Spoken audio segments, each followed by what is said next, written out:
இங்க வந்து எவனும் உத்தமம் கிடையாது. அவன் உத்தமனா இருக்கிறானா, விஜயகாந்த் ஐயா இருக்கும்போது ஆப்போசிட் வந்து காம்படிஷன் ஹெவியா இருந்தது. இப்ப மக்களுக்கு நன்மைகள் பண்ணதான் வராருன்னு நினைக்கிறேன் நானு.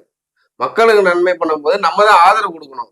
இப்ப அதை தெரியாம ஆப்போசிட் அவனு கூட சீமானெல்லாம் வந்து தயவு செஞ்சு சீமானையும் சேர்க்க தேவையில்ல. இந்த கட்சியில வந்து தளபதி அவர் பெரியார்ல ஆரம்பிச்சு எல்லாரையுமே அவன் தரக்குறைவா தான் பேசுவான். அவன் ஒழுங்கான ஆளா?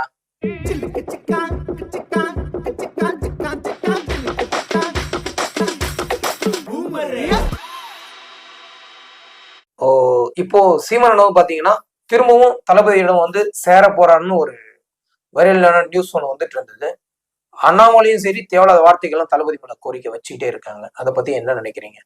இங்க வந்து எவனும் உத்தமம் கிடையாது. அவன் உத்தமனா இருக்கிறானா அவன் மனசுக்குள்ள இருக்கணும். வெளி தோற்றங்களே சரியா காட்டுறதும் கிடையாது.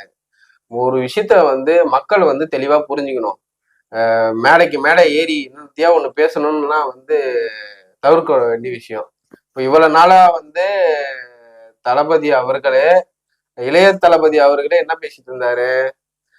அவங்க அவங்க கிட்டதான் சம்பளம் வாங்கிட்டு இருந்தாரு.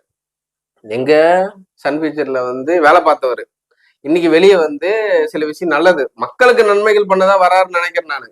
மக்களுக்கு நன்மை பண்ணும்போது நம்ம தான் ஆதரவு கொடுக்கணும். இப்ப அதை தெரியாம ஆப்போசிட் அவனு கூட அடிச்சுக்கிறானுங்கன்னா அப்ப அது வந்து எவ்வளவு பெரிய தாக்கத்தை உருவாக்குது. மக்களை வந்து முட்டாளாக்க பாக்குறானுங்க. இப்ப சீமான் பேசுறான், மாத்தி மாத்தி மாத்தி மாத்தி பேசுறான். பாத்திருப்பி மக்கள் இத பெரியார்ல ஆரம்பிச்சு எல்லாரையுமே அவன் தரக்குறைவா தான் பேசுவான். அவன் ஒழுங்கான ஆளா? நீங்க சொல்லுங்க. அவன் உருப்படியான ஆளா? மக்கள் இன்னைக்கு காரி துப்புற அளவுக்கு இருக்குது அவனுடைய பேச்சியும் அவனோட செய்கையும். நானே பாரு எப்படி பேசுறேன். ஒரு நல்ல மனிதர் அப்படி பேச முடியுமா? அவன் ஏன் பேசுற சொல்லு சீமான? வெறுப்பா இருக்குது. அவன் வீடியோ பார்த்தாலும் சரி, பழைய வீடியோ எடுத்து பாரு, அப்படியே மாத்தி மாத்தி மாத்தி மாத்தி மாத்தி மாத்தி எத்தனை மாத்தி முடியல சாமி எங்களால. ஒரு லிமிட் தான் பொறுக்க முடியும் மக்களாலையும். நீ பொய்யா பேசிட்டு இருந்தனா உன்னை யாரு நம்ப சொல்லு? சீமானெல்லாம் வந்து தயவு செஞ்சு சீமானையும் சேர்க்க தேவையில்ல. இந்த கட்சியில வந்து தளபதி அவர்களை தனியாவே வழி நடத்தினாலே போதும்.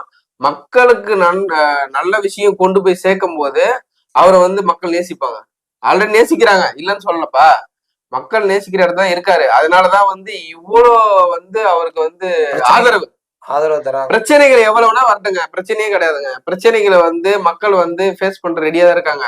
நல்ல ஒரு மனிதனை கொண்டு வரணும். நல்ல இப்போ விஜயகாந்த் ஐயா இருக்கும்போது ஆப்போசிட் வந்து காம்படிஷன் ஹெவியா இருந்தது. இப்ப காம்படிஷன் இருக்கான்னு பார்த்தனா மக்கள் கிட்டதான் நீ கோரிக்கை கேட்கணும்.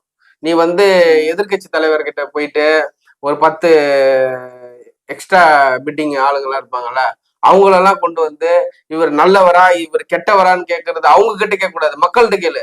மக்கள் பதில் சொல்லுவாங்க. நாங்க எதுக்கு இருக்கோம்? நாங்க தானே ஓட்டு போட்டு ஒருத்தனை ஜெயிக்க வைக்கிறோம். அப்ப அவன் எங்களுக்கு தானே வேலை செய்யணும். எங்களுக்கு வேலை செய்யறதே கிடையாது யாருமே. யாரு எங்களுக்கு வேலை செய்யறா? எல்லாத்துக்கும் ஊழல் லஞ்சம் நிறைய விஷயம் நடக்குதப்பா. எதை வந்து தெளிவா பேச முடியலங்க. பிரச்சனைகளே அங்கதான் நிக்குது.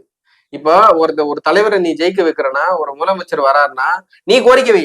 ஒரு 1000 2000 பேர் சேருங்க, சேர்ந்துட்டு ஒரு கோரிக்கை வைங்க, அருமையான கோரிக்கை வைங்க. தலைவரே இந்த விஷயம் எங்களுக்கு நடக்கணும், நடந்தே ஆகணும்னு.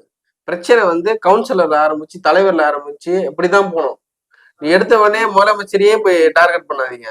அங்க உள்ள வேலை ஒழுங்கா செஞ்சாதான் மக்கள் திருப்தி அடைவாங்க. ஓகே.